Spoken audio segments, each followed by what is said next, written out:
Welcome back to another edition of Sports Junkies. I'm Gary Wolfel of the Journal-Times, and seated to my right is one of the most famous Racinians in the world these days. No. Is that accurate? No? I wouldn't take all okay, that. Okay, how about Racine? Okay. Okay. So her name is Gabbi Ortiz, of course, and she played at Prairie, and this past summer she played for the United States championship team in Russia.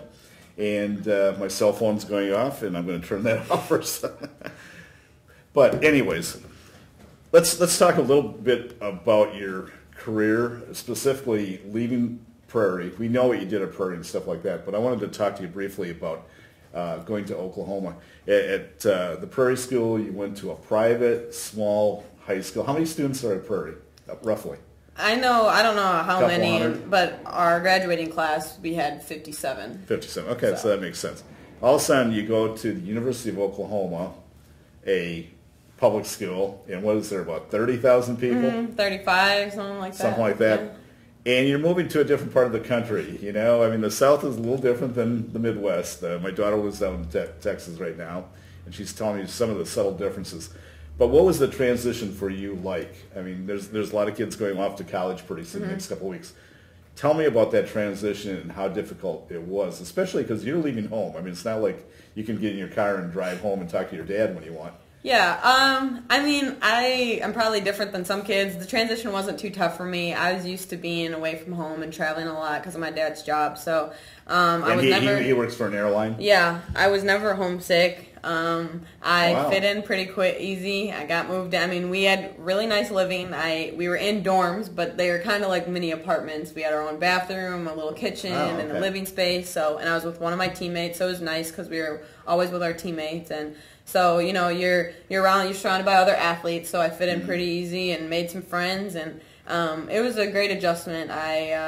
You know, it's always nice being with the team because that's like your second family, and so they make you feel like you're at home. So it was, like I said, it was a smooth adjustment. I didn't really have any issues. Obviously, you're going to miss your family here and there, but like I said, I never got homesick. But your dad didn't hear that. I got to see him enough. I got to see him enough, though. Did you? Yeah. I mean, he, like I said, he came to every game, and so I saw him. Well, yeah, that's one of the topics I wanted to touch on. We can do it now. I talked to your dad the other day, and he has told me that he has gone to every single one of your games. Now, I'm not sure how far back this goes. Probably assume grade since school. I played. So you're talking close to 1,000 games, I would imagine, during the course of the season. What does it mean to have somebody that is so supportive that he's like a rock at Gibraltar? I mean, anytime you need something, know something, you know. Yeah, I mean, he's a very passionate man. I mean, he's probably the most important person in my life, and you know, it's always been me and him, and so he's awesome. I mean, the fact that you can have someone to look to like that, and he's been my role model, and not only that, but he's coached me for a majority of my life, and he's my biggest supporter, my biggest fan, and I know he's always going to be there for me. So just someone to look up to, and you know, everyone thinks it's great. You know, my teammates are like, he's crazy, he's at every game, and it's just an awesome feeling just to have that support. Yeah, we're going all over the map with this interview. Which reminded me, I talked to your coach, Dawn Staley, who coached your U19 World Championship team, and we were talking about you as a player, and I said, well, what about Gabbi as a person? And she starts laughing, and she goes, that girl is funny. Now, and she almost made like you were the comedian of the team that during this whole process you kept everybody loose. Are you naturally a funny girl? Do you like playing pranks? I mess around with people. I don't try to be funny or anything. I just love to have fun and joke around, and you know, Coach Staley had a little humor with her, so I would just say funny things here or there. Just, you know, I'm goofy. I'm a dork, so You're a dork. I don't even know what I'll do. I don't try to be funny, like I said. I just try to lighten the moment, and you know, always just enjoy what you're doing. I love the game of basketball, and I always want to have fun and be in the moment. Okay, you're a dork, but a smart dork. I understand. Yeah, I know you had a good grade point average at Prairie. How did you do at Oklahoma? You're going to tell me, well, I had like a 3.8 or something, right? Yeah, the summer session I had a 4.0. Okay, excuse me. Time to go. I had, I think, and then the first semester I got a 4.0 the first semester, and then I think the second semester was tougher with season. I think I got 3. I don't know what it was. 3.7, 3.8. No, They're probably going to put you on academic suspension now, you know. So do you carry that team academically too then? Well, no. Are you the smartest girl on the team? No. I'm not going to take that credit. I don't know. I mean, I work hard at what I do. I really, I mean, school, I wouldn't say it comes easy to me. I'm always in my studies, and I work to achieve good grades, and I get disappointed when I don't get an A. But, I just try to strive for A's and B's. I don't like ever to see a C on a report card. So that's just, I do everything like I do basketball. I want to do the best that I can. So. And your major, have you declared a major already? Yeah, I just recently did. Before the summer started, I'm going to be in HR, Human Relations, and then minor in Communications. Better look out here, people at this building. Greg, she could be your boss someday. You never know. So going into your sophomore season, you guys had a really terrific year. I forgot, what, you were 19-5 or something in conferences? Yeah, we were second in conference behind Baylor. Yeah. Without Brittany Griner. Yeah. Would you have liked to have played against Brittany Griner? I mean, it would have been interesting. That would have been, I don't know, it would have been something to talk about for sure. Yeah. So at Oklahoma, you started every game there as well. Did you expect that to happen when you came walking in?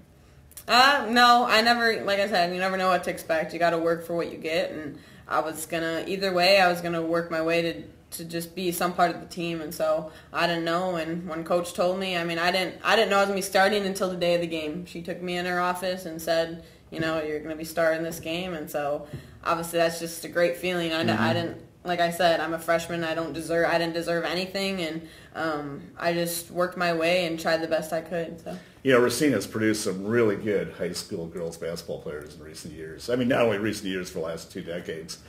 And a lot of them have gone on to play Division I basketball and even at the pro level. Currently, we have Samantha Logic playing for San Antonio. First of all, do you know Samantha, number one? And number two, do you kind of follow what she's doing now with San Antonio? Yeah, I haven't seen, I know she was drafted, I know she left, first was with Atlanta because correct. I was excited because I love Atlanta.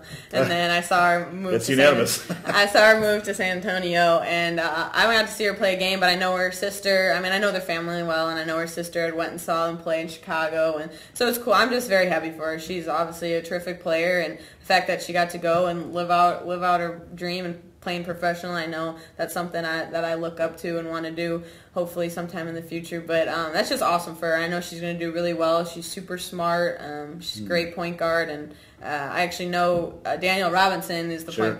She played at OU, and so she's playing with her as a little veteran. So I gotta, next time I see D-Rob, I'm going to ask her about Sam. But no, it's just great for her, and I'm so happy for her. Have you ever played against Samantha along the way? We never played against each other. She played for the same, she was just finishing the same, we played for the same AAU program. So we got to we played with each other for a game or two just on one tournament. But besides that, no. Mm-hmm. To me, she is one of the hardest working players I've ever seen on a basketball court. Mm-hmm. Boys or girls. She comes to play every time. You come to play as well, but I think you're more skilled. You're just, I think, maybe a little more complete all-around player. But her tenacity on the floor is unbelievable. She's hard nosed. She's not going to quit on a possession. She's a strong player. She's got a great body. I'm obviously a lot smaller than her. I wish I had her height. But so you're what, about 5'6"? 5'6". And she's about 5'8", maybe? Is she? I feel like she's taller. I feel like she's 5'9", but maybe not. Okay. Yeah, I feel like she's, So do you have aspirations, playing in the WNBA someday? That maybe you guys could match up against it. It's Racine night in New York. So quickly, who are your favorite WNBA players? Do you have 2 or 3 that you really, really admire and respect? I've always loved Sue Bird and Diana Taurasi.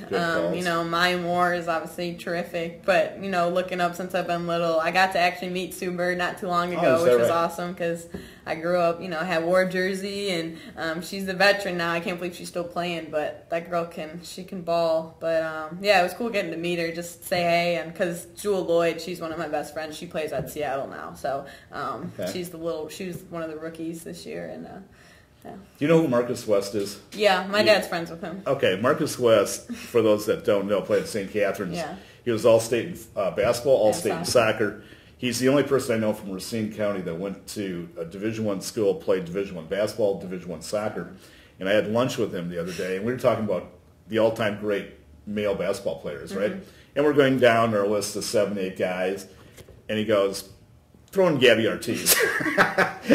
And I said, okay, right? He goes, no, seriously. And then he makes a comment. He goes, I always said I would never pay to see a player play.